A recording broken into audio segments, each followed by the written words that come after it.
ওই ভব ওই ভব নদী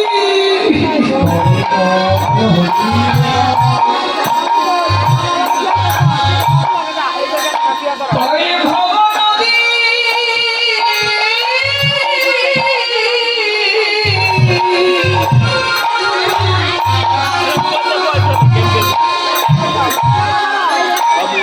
ওই ভব নদীর পরে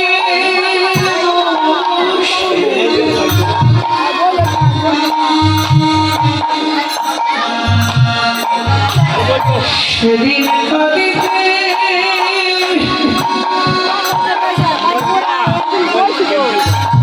কাঁদিতে আর হবে না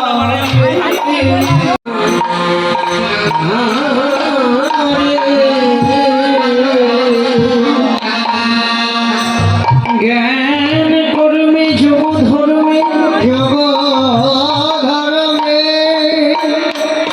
মহে কৃষ্ণ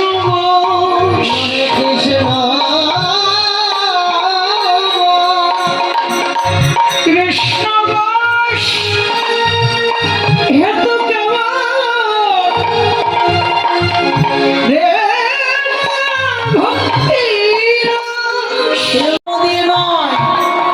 জপে নয় ধ্যানে নয় ভগবানকে লাভ করবার একমাত্র পথ হলো জীবের প্রেম আর ভক্তি কিছু দিতে হবে না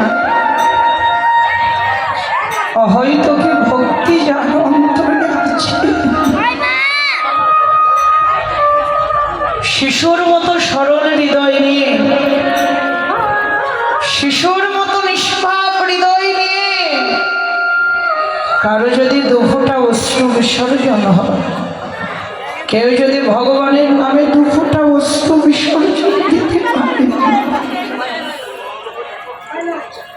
তার কান্না তার নয়নের জল কোনোদিন বিফলে যায় না শাস্ত্রে বললেন ভগবানকে লাভ করবার একমাত্র উপায় হল প্রেম আর ভক্তি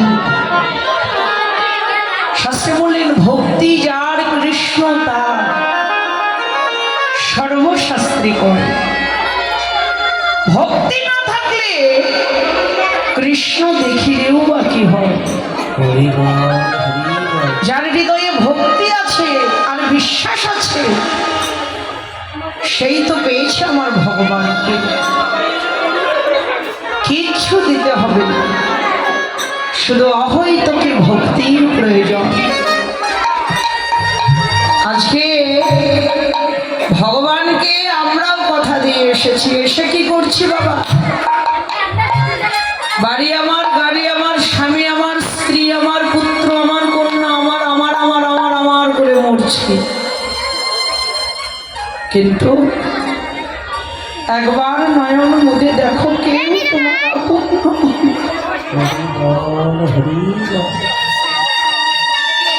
এসেছো একা যেতেও হবে একা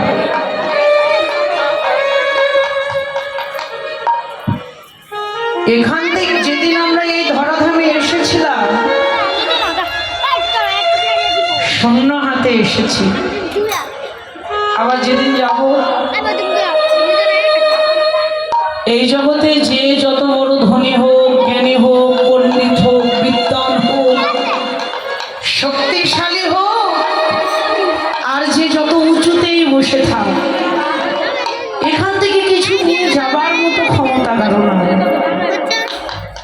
এসেছি শূন্য হাতে আবার যেতেও হবে শূন্য হাতে তোমার সঙ্গে যাবে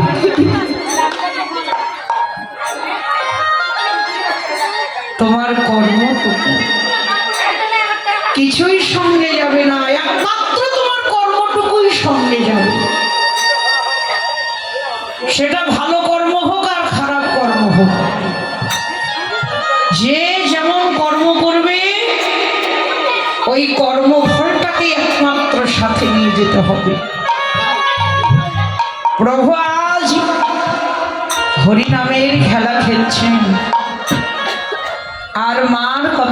করে যায়।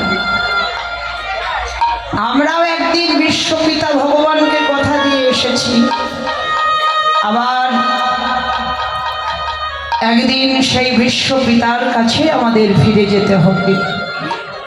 ঠিক এক হরিনামের খেলা খেলতে খেলতে মায়ের কথা মনে পড়েছে, আমার মাকে যে প্রণাম করতে হবে। দিনে দুবার মহাপ্রভু তার মাকে প্রণাম করতেন। দেখুন, গৌরহরি দিনে দুবার তার মাকে প্রণাম করতেন, আমরা দিনে দুবার না পারি। এটা আমাদের উচিত, আমাদের কর্তব্য। দিনে আমরা দুবার না পারি, অন্তত একবার পিতামাতার চরণে আমাদের প্রণাম করা উচিত। কি গো মায়েরা, সন্তানরা প্রণাম করে? সত্য কথা বলবে, করে? প্রণাম করে? অনেকেই করে, আবার অনেকেই বলবে না, হা হা কি বলবো, দুঃখের কথা। দিনে একবার তো দূরের কথা, সারা জন্মেও না। দিনে একবার তো দূরের কথা, বছরেও নয়, সারা জন্মেও নয়। পৃথিবীতে এমন কিছু কিছু সন্তান আছে, অহংকারে অভিমানে তাদের হৃদয়টাই এত পরিপূর্ণ, কোনদিন তারা উঁচু মাথাটাকে নিচু করতে শেখেনি। শাস্ত্রে বললে সন্তান চার রকমের হয়। কি কি? ঋণীপুত্র, শত্রুপুত্র, মিত্রপুত্র, উদাসী পুত্র। দেখবেন একেবারে কথার সঙ্গে মিলে যাবে। পৃথিবীতে ঋণীপুত্র কারা? আপনি আগের জন্মে তার কাছে ঋণ করে এসেছেন, এই জন্য এসে আপনার সন্তান হয়ে এসেছে। সারা জীবন দুহাত ভরে শুধু দিয়েই যাবে। বলবে বাবা মোটর সাইকেল কিনবো, টাকা দাও। যেই না মোটর সাইকেলটা কেনা হয়ে গেল, আবার এসে বলবে বাবা টাকা দাও, শুধু দাও দাও। বাবা কোথা থেকে দেবে? একবার সেটা চিন্তা করবে না। ওই যে আগের জন্মে আপনি তার কাছে ঋণ করে এসেছেন, এই জন্মে সে আপনার সন্তান হয়ে এসেছে, আপনাকে তার ঋণ শোধ করতে হচ্ছে। এরা হলো পৃথিবীতে ঋণীপুত্র। শত্রুপুত্র কারা? যারা ফেসবুক চালান, পেপার পত্রিকা পড়েন, তারা নিশ্চয়ই দেখতে পান।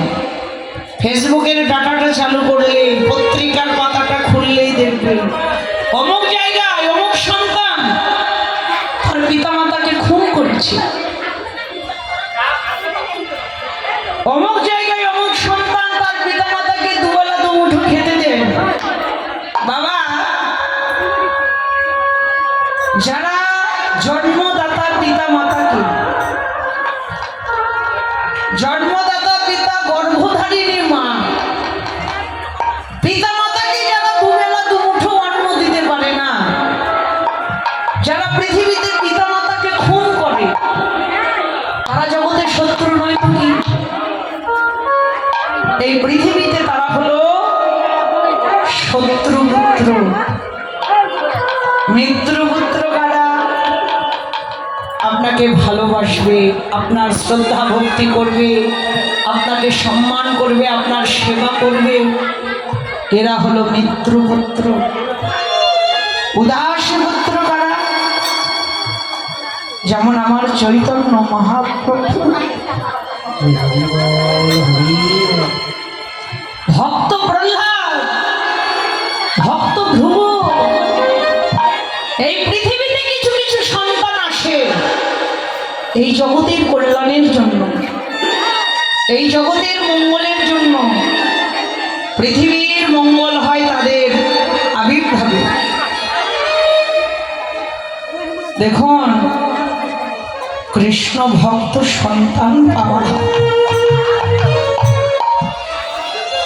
সব গর্ভে কি আর কৃষ্ণ কৃষ্ণ ভক্ত সন্তান আসে গো। এই পৃথিবীতে যারা রত্ন গর্ভা যারা, সেই গর্ভেই কেবল কৃষ্ণ ভক্ত সন্তান জন্মগ্রহণ করে। আগে মাটিকে যে ভালো হতে হয়, মাটি ভালো হলেই তো বৃক্ষ ভালো হয়। মা যদি ভালো হয়, মাটি ভালো হলে বৃক্ষ ভালো হয়।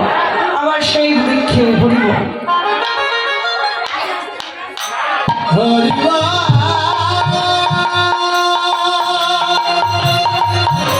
আমার কৃষ্ণভক্ত দাদা গোবিন্দ সেবার জন্য 100 টাকা দান করেছি।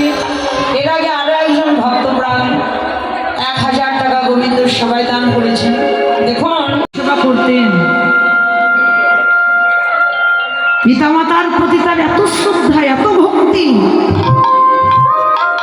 স্বয়ং ভগবান একদিন তার অন্তরে লোভ জাগলো। ওই মধু যেমন করে তার পিতামাতার সেবা করে, অমনি করে একটু সেবা যদি ও আমায় করত। বাবা, আপনার হৃদয়ে যদি ভক্তি থাকে, আপনাকে ভগবানকে খোঁজার জন্য তীর্থে তীর্থে যেতে হবে না। আপনার অন্তরে যদি ভক্তি থাকে, আপনাকে ছোটাছুটি করতে হবে না। ভক্তি থাকলে ভগবান নিজেই এসে দেখা দেয়। এত ভক্তি দিয়ে, এত প্রেম দিয়ে, এত আবেগ দিয়ে ওই মধু ওর পিতামাতার সেবা করতেন। একদিন স্বয়ং ভগবান নিজেই এলেন মধুর কাছে। মধুরে, যেমন করে তুই তোর পিতামাতার সেবা করিস, অমনি করে একটু সেবা আমাকে কর।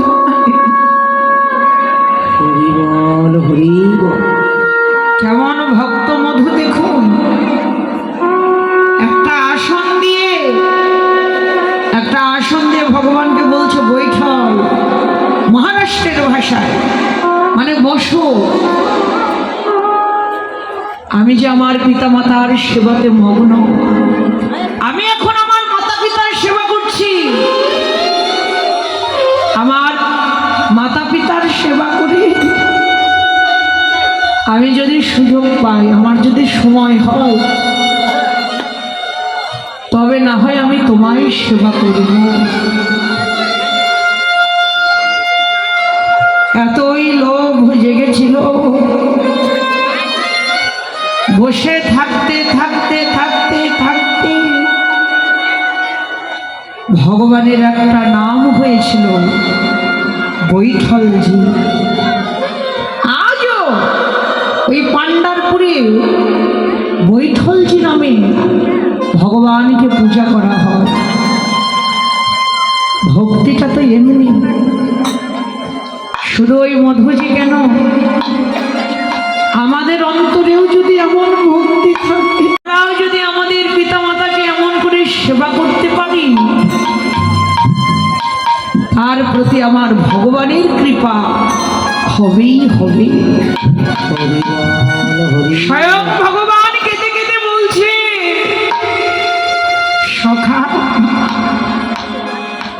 সকালবেলা মাকে বলে এসেছি, সকাল সকাল আসবো। এখনো তো আমি মায়ের ঘরে ফিরতে পারলাম না।